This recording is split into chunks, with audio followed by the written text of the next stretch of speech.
Selamat pagi, siang, dan malam para hadirin. Perkenalkan, di sini saya Mario dan rekan saya Bella akan menjelaskan berkaitan dengan pengolahan data FAST untuk keperluan identifikasi aquifer. Pertama-tama kita mungkin mengenal sedikit tentang metode geolistrik FAST, khususnya FAST. Next, Bel. Oke, baik. Seperti yang kita tahu, metode geolistrik merupakan metode geofisika yang prinsipnya menginjeksikan arus listrik ke dalam lapisan bawah permukaan bumi, di mana arus listrik nanti yang akan mengalir di dalam batu-batuan itu akan dipengaruhi oleh kandungan fluida serta mineral yang ada pada lapisan batuan di bawah permukaan bumi. Next. Jadi ini konsep dasar dari metode geolistrik, di mana untuk akuisisinya sendiri kita memerlukan dua jenis elektroda, yaitu elektroda arus dan elektroda potensial, di mana masing-masing elektrodanya itu terdapat dua buah, di mana nanti pada saat pengukuran pada di alat itu yang terbaca di alat itu merupakan nilai beda potensialnya. Dan untuk akuisisinya sendiri perlu diperhatikan kemiringan dari pada saat akuisisi itu batasnya itu sebesar 45 derajat. Ini sudah next. Oke, lalu ini merupakan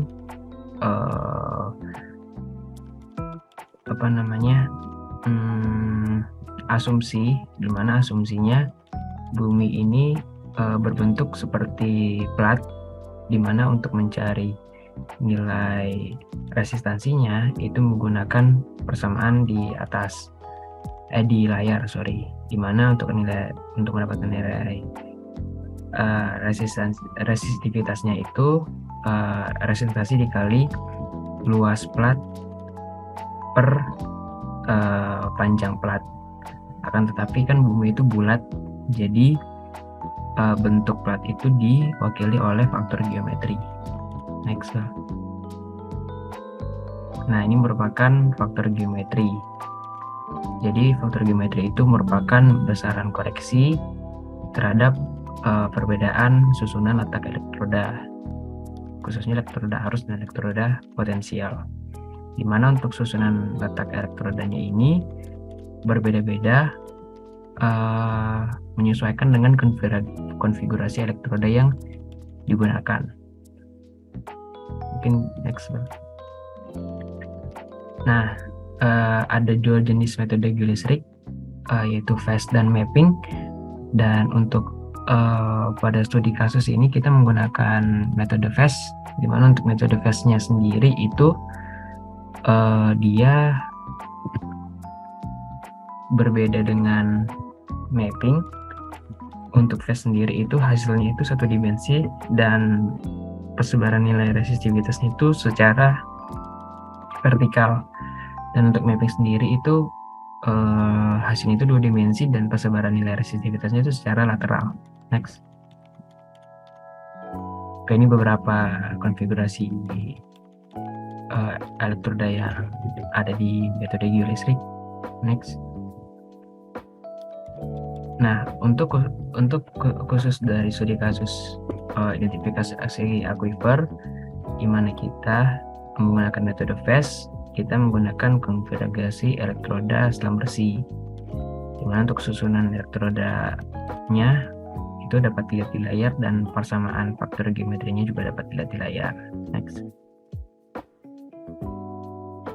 Nah, dalam melakukan interpretasi, kita tentu perlu mengetahui respon tiap-tiap lapisan batuan terhadap respon resistivitas tiap-tiap batuan, di mana untuk nilai resistivitasnya tiap-tiap batuan itu dapat dilihat di layar juga.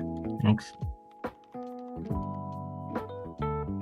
Oke, karena kita akan mengidentifikasi lapisan akuifer, kita tentu perlu mengenal akuifer itu apa. Jadi, akuifer itu merupakan lapisan yang berfungsi sebagai tempat apa ya, bisa dibilang tempat terdapatnya air tanah, tempat terkumpulnya air tanah, di mana pada saat air itu jatuh atau berada di dalam tanah, air itu akan masuk ke dalam tanah melalui butir-butiran tanah, di mana biasanya untuk akuifer yang baik itu memiliki lapisan batuan yang memiliki porositas yang baik. Contohnya itu batu pasir. Ya, mungkin itu saja perkenalan singkat untuk materinya. Mungkin kita bisa langsung ke pengolahan data.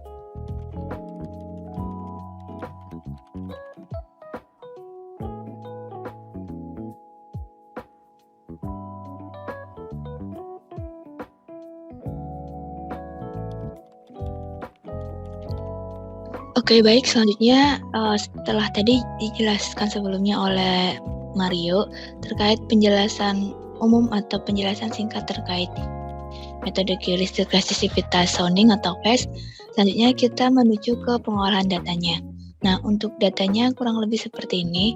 Ini merupakan data hasil akuisisi dari metode geolistik resistitivitas sounding. Nah, di lapangan sendiri nantinya untuk nilai yang didapatkan adalah nilai berupa beda potensial atau delta P dan nilai arus. Nah, ini merupakan arus yang keluar atau yang didapatkan pada saat akuisisi. Nah, untuk parameternya sendiri yang dilakukan pada saat akuisisi, terdapat parameter AB/2 atau nilai dari elektroda arus terluar dibagi 2 dan nilai dari MN/2 atau nilai elektroda potensial dibagi 2. Nah, selanjutnya mungkin akan pengolahan datanya. Yang pertama kita menggunakan Microsoft Excel, yang mana nantinya di Microsoft Excel ini didapatkan nilai dari row apparent atau nilai resistivitas semu. Nah, mungkin langsung saja. Untuk yang pertama, dari proses pengukuran sendiri, untuk pembacaan nilai delta P atau nilai beda potensialnya dibaca sebanyak 3 kali. Sehingga di sini dilakukan proses penyetaraan atau rata-rata dari 3 kali pembacaan dengan cara average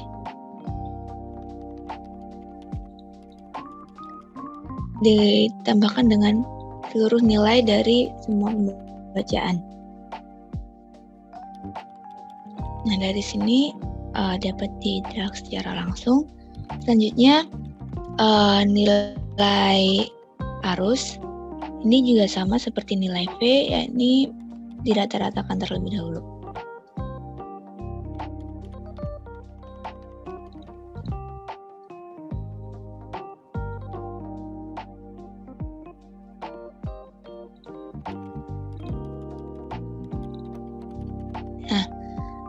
Setelah dilakukan rata-rata ini, kita mencari nilai dari R atau nilai resistif.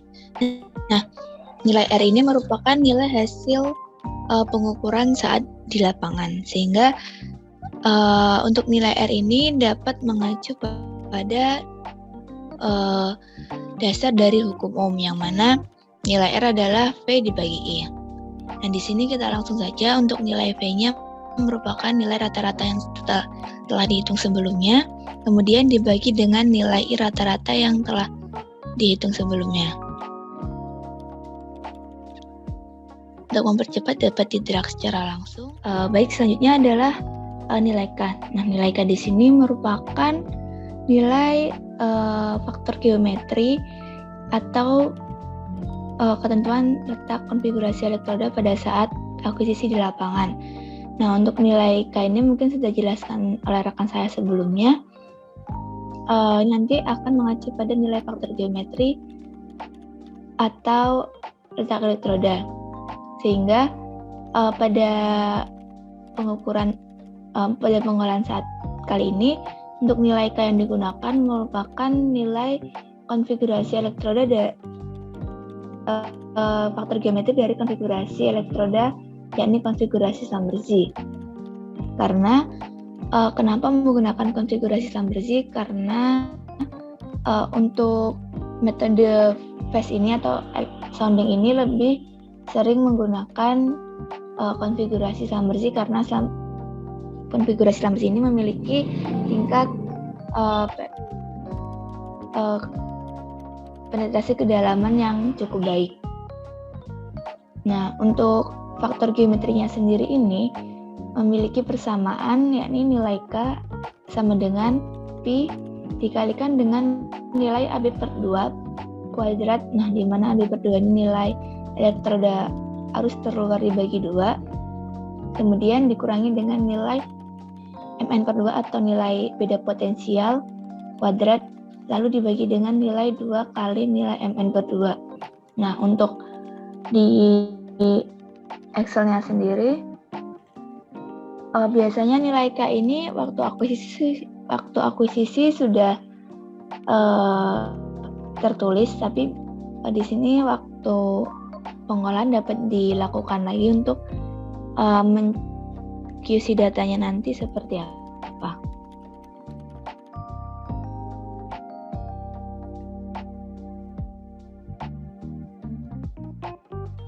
Dimana untuk nilai faktor geometrinya adalah nilai Pi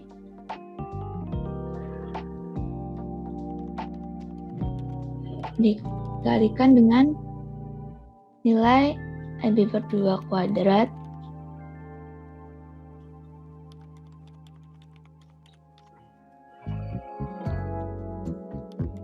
dikurangi dengan nilai Mn per 2 kuadrat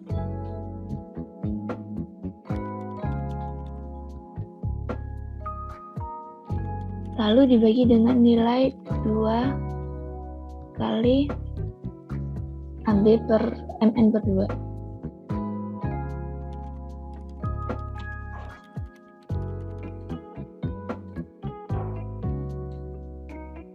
Nah, setelah didapatkan nilai faktor geometrinya atau K-nya, kemudian dapat dilanjutkan dengan perhitungan untuk nilai rho apparent, di mana ini merupakan resistivitas semu yang telah dihitung setelah proses perhitungan di lapangan. Nah, ini nantinya dapat digunakan sebagai parameter interpretasi di mana hasil yang terhitung merupakan nilai dari resistivitas semu. Untuk perhitungannya yakni nilai dari K dikalikan dengan nilai dari R saat di lapangan atau pengukuran.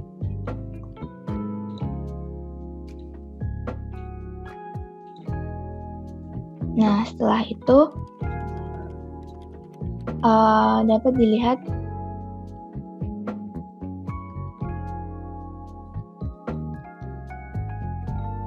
dari perhitungan kurang lebih seperti ini.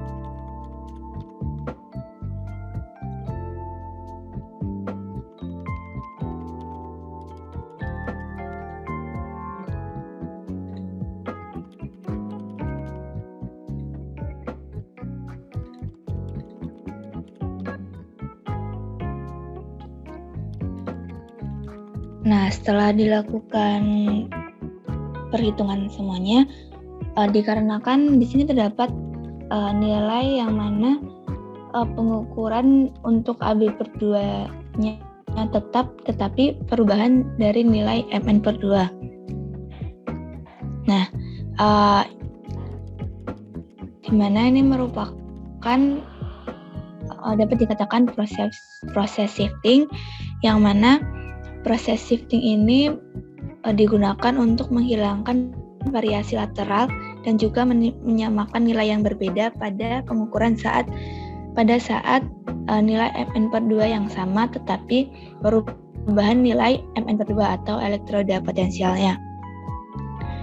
Di mana pada saat pengukuran sendiri atau prinsipnya sendiri, untuk nilai AB/2 ini nantinya akan menghitung kedalaman atau penetrasi yang dihasilkan, di mana semakin panjang nilai bentangan AB/2, nantinya dihasilkan kedalaman yang semakin dalam.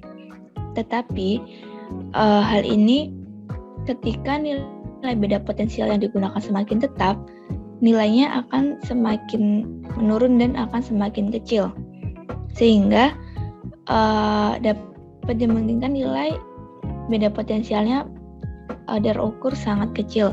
Nah, untuk menghindari hal tersebut agar nilai delta V-nya atau beda potensialnya tetap stabil, dilakukan proses shifting dengan menambah panjang dari nilai elektroda potensialnya, sehingga di sini dilakukan agar memperkuat hasil dari beda potensial. Nah, dalam hasil akuisisi ini terdapat 2 kali shifting, yakni pada saat panjang AB/2 sepanjang 4 meter dengan perubahan nilai Mn/2 dari 0,3 menjadi 0,5. Nah, di sini dilakukan shifting untuk menyetarakan hasil dari proses akuisisi yang dilakukan. Nah, sebelum dilakukan proses shifting, untuk nilai rho apparent-nya itu dirubah menjadi log rho, di mana diubah ini untuk agar hasil shifting yang dilakukan lebih akurat dengan cara nilai log lalu klik nilai yang dituju.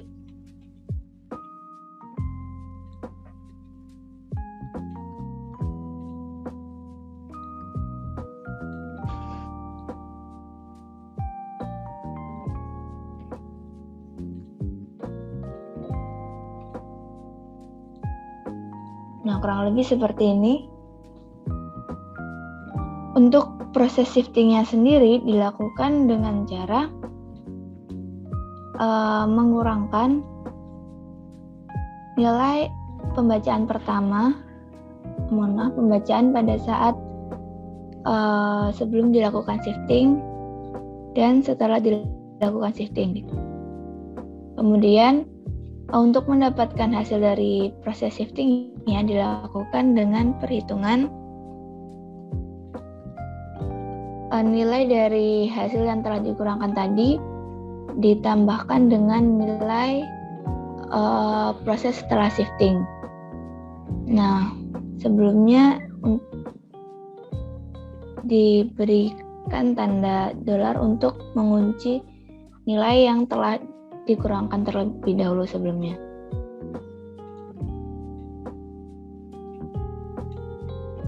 Nah, proses shifting ini dilakukan hingga selesai sampai berapa banyak shifting yang kita lakukan. Berhubung di sini kita melakukan 2 kali shifting, untuk perhitungannya dilakukan sampai dengan 2 kali. Caranya masih sama.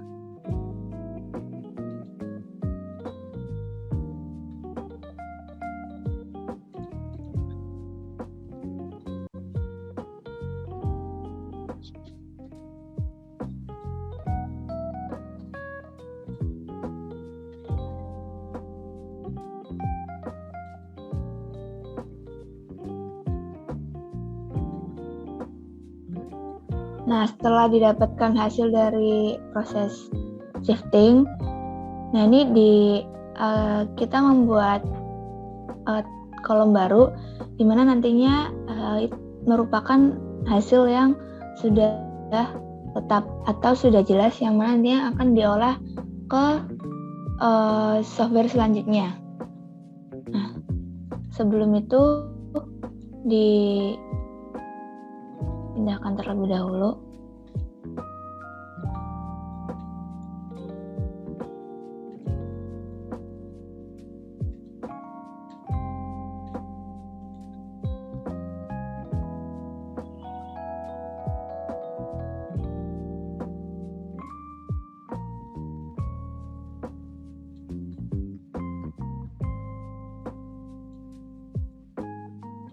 Nah, di sini merupakan nilai AB per 2. Lalu nanti merupakan nilai dari rho aparan. Dan ini merupakan nilai dari log rho.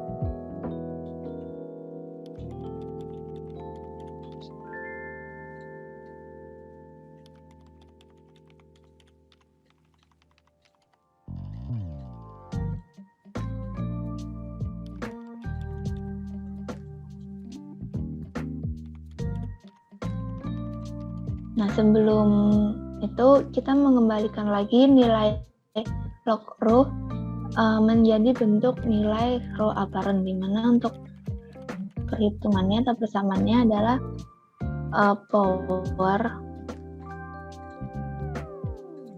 karena di sini yang digunakan adalah nilai log rho atau logaritmik, sehingga untuk number yang digunakan adalah 10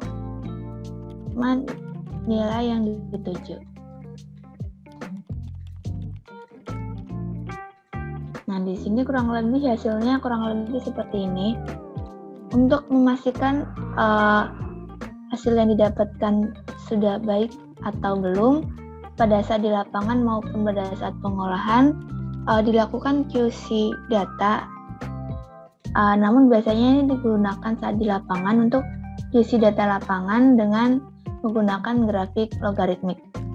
Nah, untuk grafik logaritmik sendiri, untuk nilai X merupakan nilai dari kedalaman atau AB per 2, nilai Y merupakan nilai dari resistivitas semu dari perhitungan atau nilai rho aparan. Nah, di sini dilihat data yang telah dilakukan proses perhitungan. Untuk X-nya merupakan AB per 2.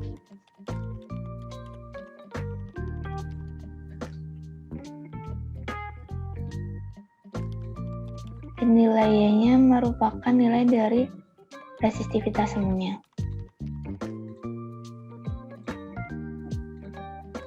Nah, didapatkan grafik kurang lebih seperti ini. Nah, untuk data yang baik, untuk perubahan kedalaman atau yang perubahan bentuk dari masing-masing titiknya, itu memiliki kedalaman, memiliki kemiringan yang kurang dari 45 derajat.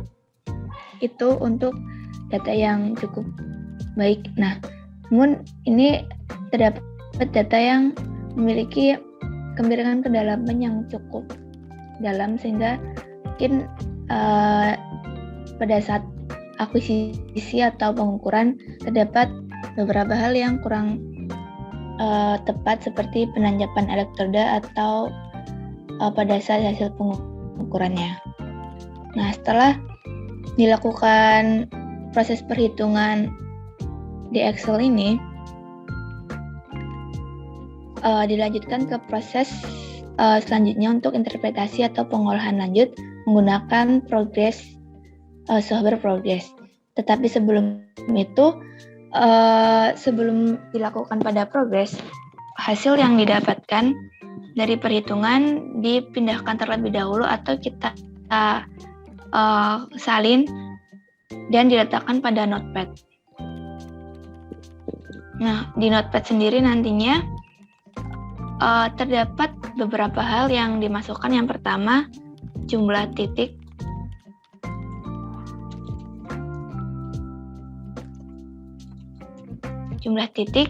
Kemudian terdapat nilai AB per 2 dan nilai dari resistivitas semu atau rho aparannya.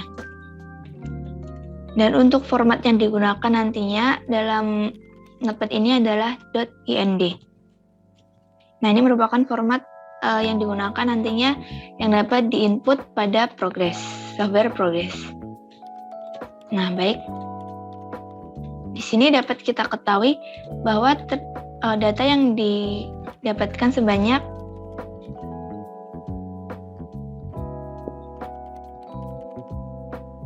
terdapat 14 titik Sehingga di notepad ini sendiri untuk yang baris pertama dituliskan titik yang paling dituliskan jumlah banyaknya titik, yakni tadi 14.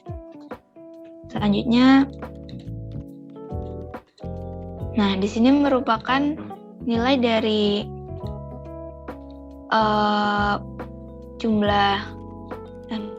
nilai dari AB/2 atau kedalamannya, dan ini merupakan nilai dari row apparent-nya atau dari perhitungan.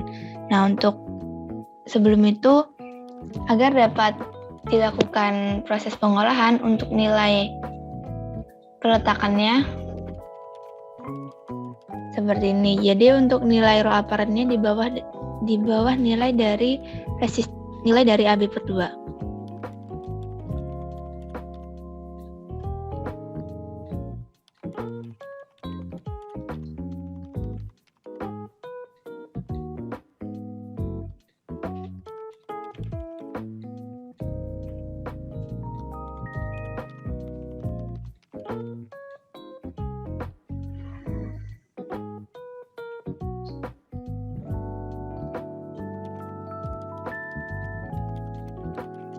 Perlu diperhatikan juga pada saat penulisan parameter yang digunakan untuk solver progress itu untuk nilai terakhir setelah nilai terakhir tidak boleh ada spasi, sehingga dipastikan lagi apakah terdapat spasi setelah dari parameter terakhir, dimana jika masih terdapat spasi nantinya solver progress sendiri tidak dapat membaca data yang kita masukkan. Kemudian dilakukan penyimpanan.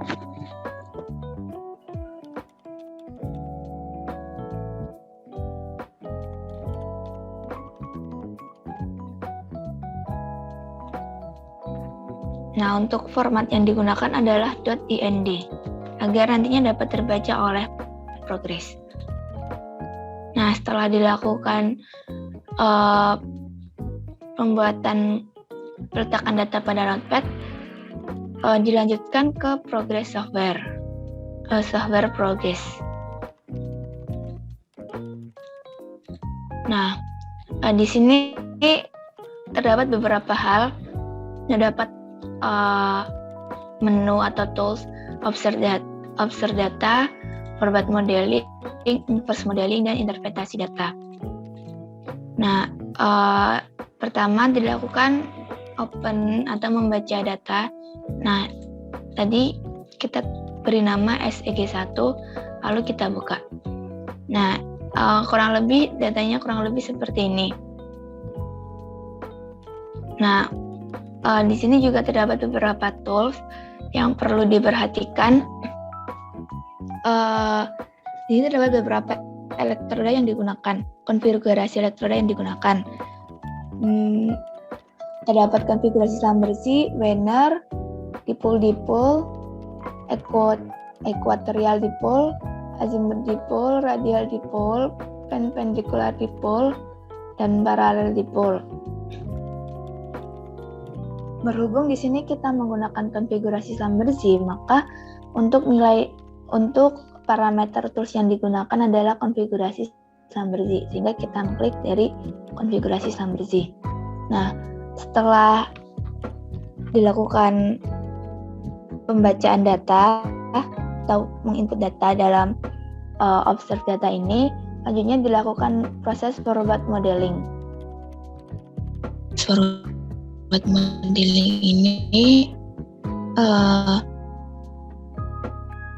nantinya kita melakukan proses inisiasi model lapisan batuan, di mana proses inisiasi model lapisan batuan ini nantinya kita memperkirakan lapisan batuan berdasarkan di observe. Untuk forward modeling ini nantinya memperkirakan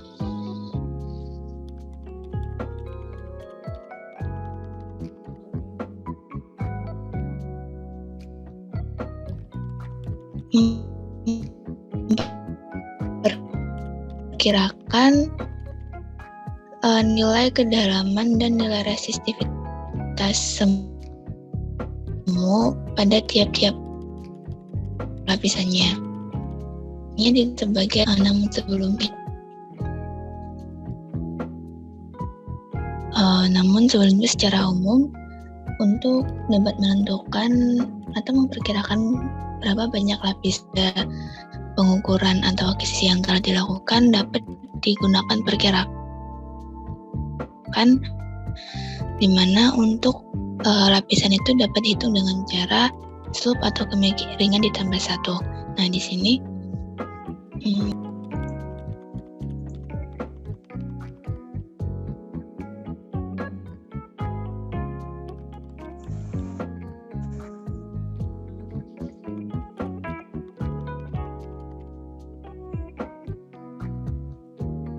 Nah, sebelum itu di sini dari saya sendiri menginisiasikan untuk kemiringan yang ada pada data lapangan ini. Dari data perhitungan didapatkan terdapat 1, 2, 3. Nah, sehingga saya memperkirakan di sini terdapat 4 lapisan. Namun ini tergantung dari masing-masing orang cara menginterpretasinya. Bisa jadi terdapat 3 lapisan atau 4 lapisan atau banyak atau kurangnya tergantung dengan perspektif masing-masing orang. Nah, nantinya dalam proses model parameter ini dilakukan uji coba hingga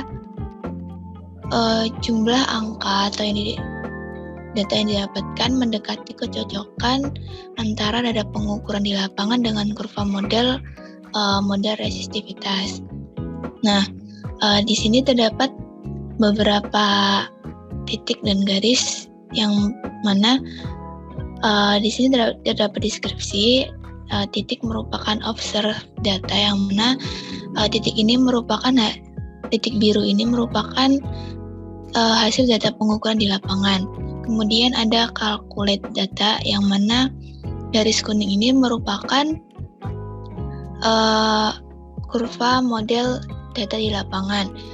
Lalu ada garis kurva yang warna biru ini nanti merupakan parameter model kedalaman dan nilai resistivitas semu. Selanjutnya ada row apparent, di mana ini merupakan nilai dari resistivitas semu. Lalu ada spacing atau elektroda space atau kedalaman yang mana ini merupakan nilai dari AB/2.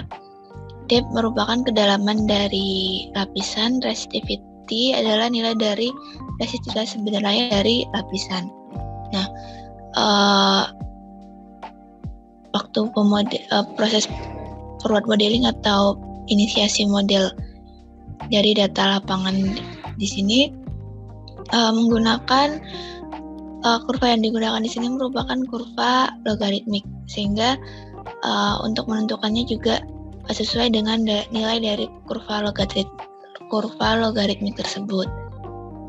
Nah, mungkin selanjutnya lanjut ke tahap penentuan model parameter. Di sini untuk kedalaman yang pertama 0 dengan nilai resistivitas di sini sejajar dengan nilai titik pertama pengukuran, di mana di sini saya menginisiasikan untuk nilai resistivitasnya kurang lebih sebesar 20. Lalu untuk melihat apakah inisiasi model kita sudah cukup tepat, itu diklik dengan cara mengklik forward processing yang terdapat gambar atau tools tanda panah warna merah. Nah, setelah itu menuju ke lapisan selanjutnya, kedalaman selanjutnya. Di sini saya memperkirakan untuk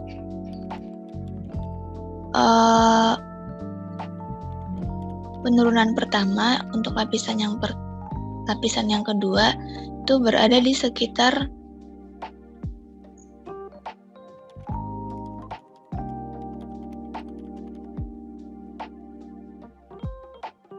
7 pada kedalaman 7 meter. Dengan nilai resistivitas kurang lebih sebesar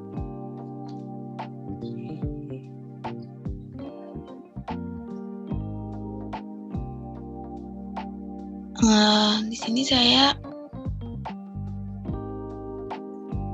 9. Kita coba terlebih dahulu.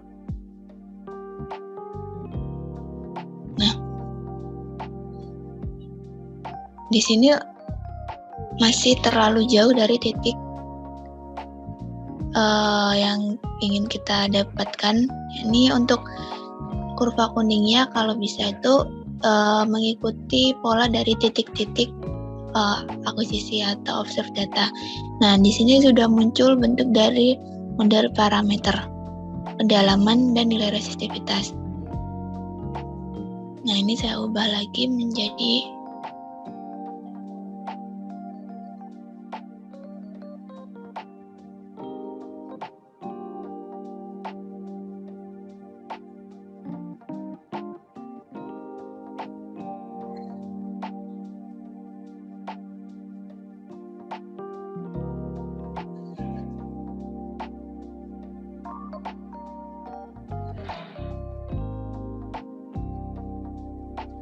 mungkin karena di sini data yang didapatkan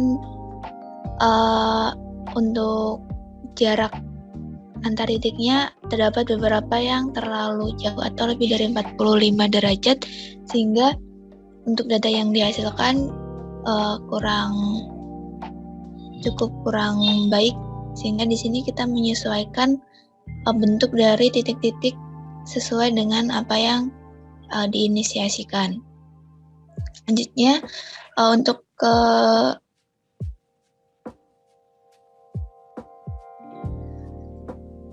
layer selanjutnya atau lapisan selanjutnya itu di sini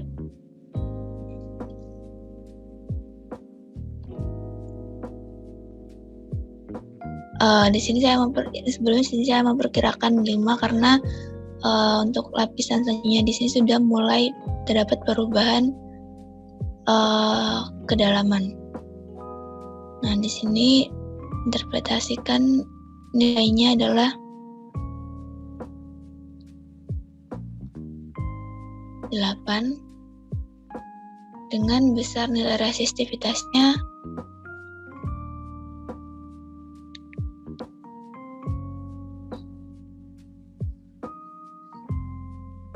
kurang lebih 10.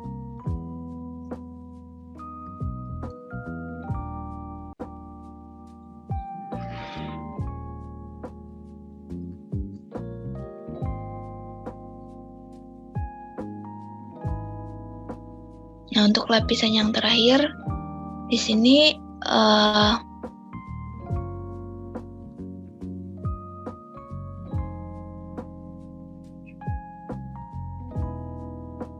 kurang lebih berada di sini, berada pada kedalaman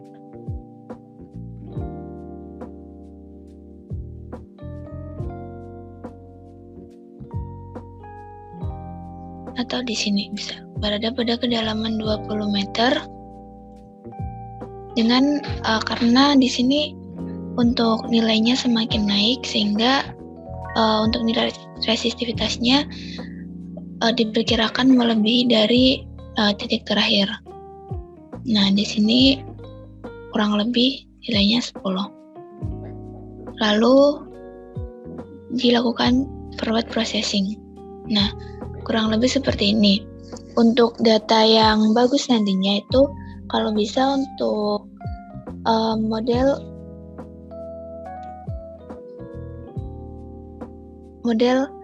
dari kalkulit data ini atau grafik warna kuning ini bisa mengikuti bentuk dari titik-titik warna biru atau dari data lapangan. Nah, tapi juga diperhatikan nilai dari RMS error. Nah, mungkin beberapa pandangan untuk nilai root measurement ini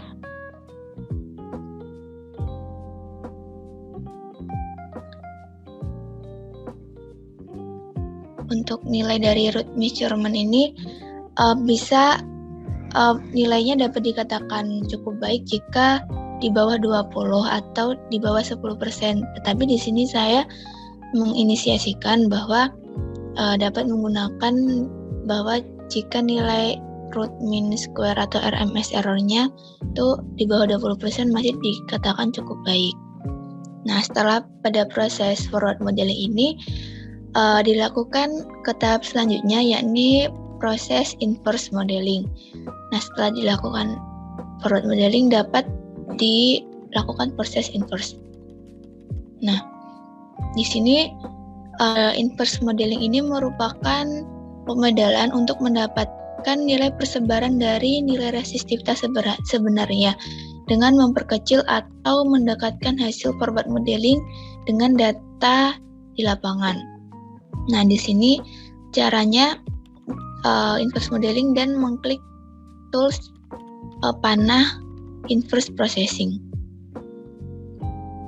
Nah, kurang lebih seperti ini. Nantinya pada saat inverse modeling ini bentuk dari kurva akan menyesuaikan dari titik-titik yang kita inisiasikan. Di sini dilakukan proses inverse modeling untuk menyesuaikan data dari proses perhitungan dengan data hasil pengamatan, mencocokkan. Nah, di sini dapat terlihat perubahannya untuk kurva warna kuning ini menyesuaikan bentuk dari titik-titik data di lapangan. Nah, untuk warna biru ini nantinya menginisiasi dari model parameter. Nah, setelah dilakukan inverse modeling, terdapat 10 kali iterasi, dapatkan nilai error sebesar 9,66. Nah, ini cukup baik dikatakan sebagai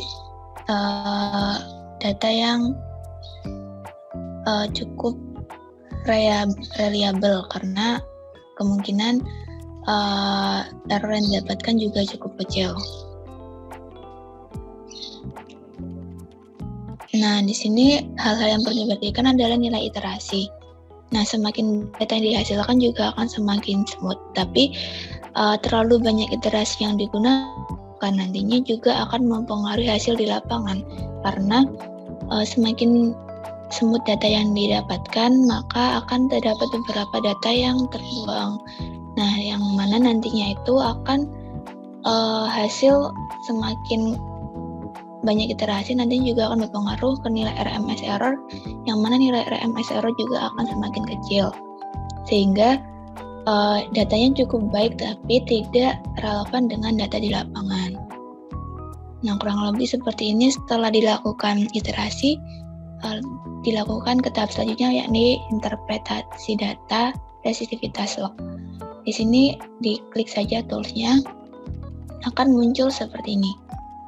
Nah, di sini didapatkan nilai resistivitas log, yang mana ini yang akan diinterpretasi terkait mana lapisan dari masing-masing penyusun batuan ataupun dalam aquifer.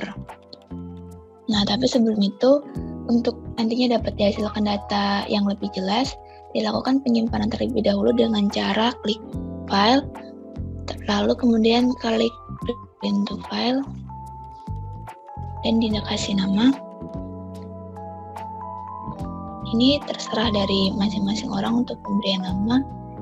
Bisa jadi diberikan nama titik atau titik. Mungkin kalau geologi, geolistrik itu dikasih nama GL01, GL02, atau untuk mempermudah dikembalikan ke masing-masing orang untuk proses untuk pemberian nama. Kemudian, nah setelah itu kita dapat melihat hasil dari pengolahan data menggunakan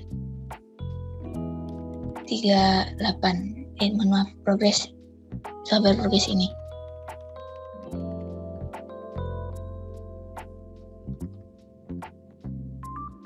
Nah, di sini setelah dilakukan proses print to file tadi disimpan dalam bentuk BMP atau mungkin bisa dapat disimpan dalam bentuk PNG atau JPG. Nah, di sini nantinya akan dilakukan proses interpretasi data. Untuk interpretasi data sendiri, agar data interpretasi kita dapat sesuai dengan kondisi lapangan, kita dapat menambahkan informasi geologi pada daerah penelitian. Dan juga penting juga kalau kita ingin menentukan zona aquifer atau kedalaman aquifer, itu kita perlu juga informasi tambahan dari warga sekitar terkait kedalaman sumur warga yang berada di sekitar warga. Kemungkinan berada pada kedalaman berapa meter untuk sumur mereka, yang mana nantinya sumur warga tersebut dapat menjadi informasi tambahan bagi kita nantinya untuk berinterpretasi di mana letak aquifer dari hasil akuisisi yang telah dilakukan, begitu pula dari hasil pengolahan. Nah, mungkin dari sini dapat dilakukan interpretasi berdasarkan nilai resistivitas lognya. Dan tidak lupa juga untuk menginterpretasi ini kita juga membutuhkan informasi dari tabel resistivitas, nilai resistivitas batuan ataupun mineral. Nah, di sini biasanya menggunakan panduan dari nilai resistivitas dari buku Telford tahun 1990. Nah, kurang lebih seperti ini untuk nilai tabel resistivitas, ataupun untuk di progres sendiri kita juga bisa melihat terkait nilai resistivitas dengan cara klik tools dan mengklik tulisan dengan tabel resistivitas. Tabel resistivitas terdapat beberapa nilai resistivitas dari mineral. Kurang lebih seperti ini. Nah, begitupun ini juga berpacu pada panduan buku Telford tahun 1990.